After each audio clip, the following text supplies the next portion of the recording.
Hey LinkedIn, it is Liam Redding, Senior HubSpot Strategist with Remotish Agency. I'm here today to review one of my favorite models that I've been working on, building and kind of iterating on across a couple of different client portals for the last several months now.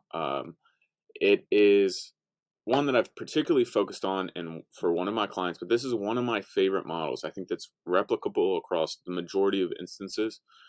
Everybody kind of has some process if you're in business where you need to win your customer back.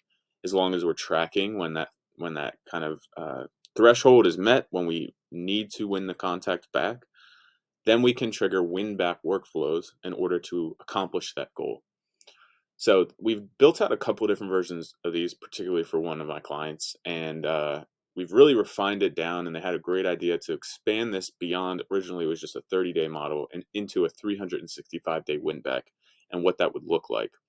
So this video is an overview of how to build out a 365-day win back model. One of my most valuable models. This has taken me months and months and hours of time to develop and iterate upon. And I'm giving this to you in like a 5-minute video. So hopefully you guys take away some of these insights back to your portals and you can build out something similar. So in this example, I have set the customer status as any of churn. So you could also say, churn date as well, and make sure that it's been X amount of days since they've churned, so that like when they churn, you don't immediately put them in win back, that you give them a little bit of time. And then the goal of this is to get the customer status back to active, right? So that's going to be our workflow goal. And anytime a contact meets that status, they're going to be pulled out of the workflow and they will no longer be able to trigger actions, right? So the first thing that we're going to do in a win back workflow is we're going to date stamp the contact, and then we're going to set a couple properties that we use for internal reporting. And really all three of these are going to be used for reporting. So we're going to date stamp the date that they enrolled. You can use that as a filter on your report. And we're going to set the met goal. That's either yes or no. So just to track whether or not they've actually been won back. At this point, we're setting that up front so that every time a contact could potentially come back down, and you would want this to have re-enrollment because a contact's status could move back to churn. Anytime somebody comes down this workflow, it's going to reset them back to no. And then it's going to set their win back status. So win back status is any of day 1 through 365, dormant and won back. The reason why we have it broken out in days is because if you were to try to build a 365-day win back workflow in one single workflow, it's going to just be too much data for your computer to handle, and it's going to start to crash. Like once you get over like 300, 200 actions in a workflow, it starts to get to the point where your computer can't really open it. I have a pretty good computer and I've seen that problem before. So you want to try to keep your workflows concise, to the point. So we're going to actually spread these out, and it's going to be a multiple workflow. So then we're going to delay until a day or time. That's just to control when these email sends are occurring, to make sure that we're not sending in the middle of the night. And then we're going to check between an if-then branch. This really kind of depends on your individual use case, but this is just a kind of an example. Would be you have for this customer status becoming churn, there's 3 products. They're all independent of one another. One contact can only belong to one product. We then split out between those 3 instances or outcomes. We're then going to send an email for each of those products, trying to win that customer back and drive them back towards that reconversion point. And then each of those would be contextual based on the product, right? You can also then add an SMS. We don't have SMS turned on in this sandbox portal, so I don't have the ability to add that as an action. But you could also add SMS. Then you're going to do a 2-day delay, and then we're going to assign, in this example, a task for the contact owner to do the 365-day win-back call for day 1 through 30, right? So every month they're going to get an email, they're going to get an SMS, and they're going to get a call. We don't really want to touch, that 3 touch points is pretty good in a 30-day window. So you don't want to make these too overly complicated in terms of like adding multiple delays, adding a bunch of communication. It should be short, simple, to the point. Email, SMS, task, maybe one other thing if it's particular your use case, but you need to try to keep this as simple as possible. Then after that task, I forgot to add these, you're going to go to action. So the reason why is if you had a large workflow, like let's say this is, instead of 3 products, you have like 10 products, and this is a 10 branched if-then branch. These go to actions are going to reduce the amount, like instead of cloning the delay and the enroll in another workflow for every branch, we can just go to action. That's just the best practice for automation.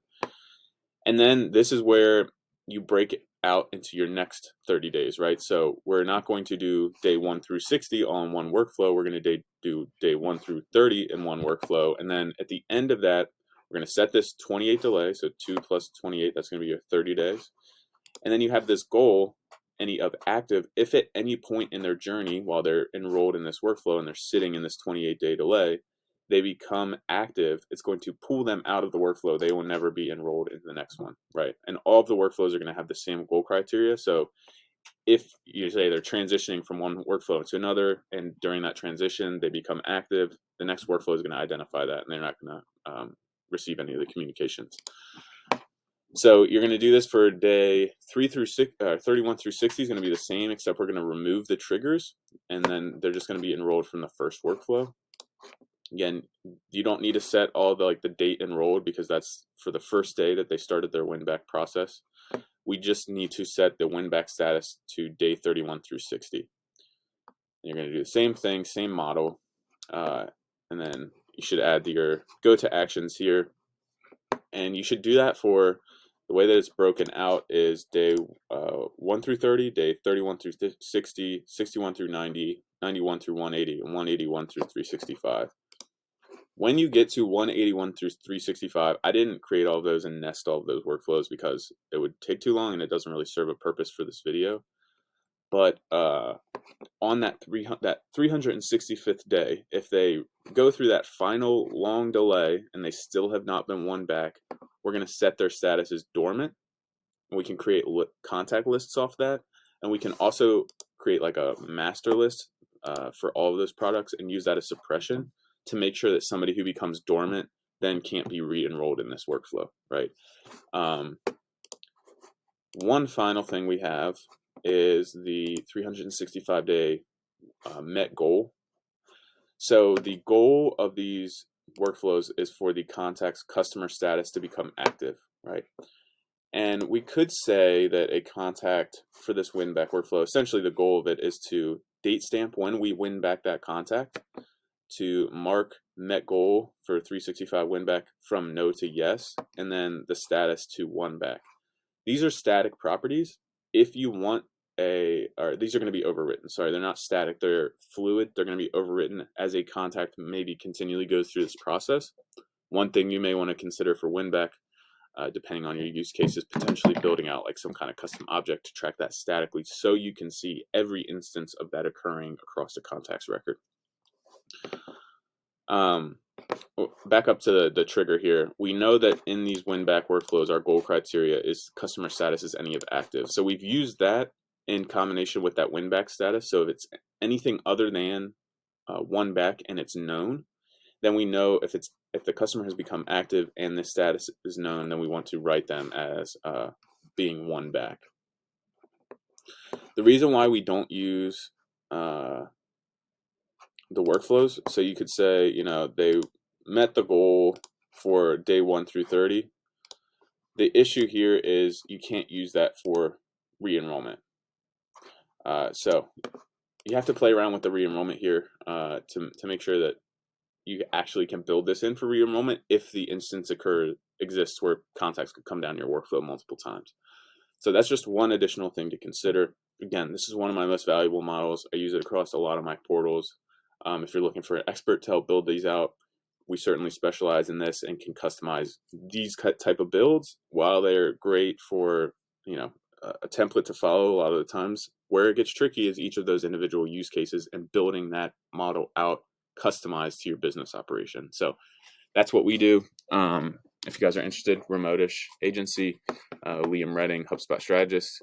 And I hope that all the other fellow HubSpot strategists out there, have another model to work with and have some interesting ideas. Please let me know all your thoughts, comments, concerns in the comments below. And I appreciate you taking the time to watch this video.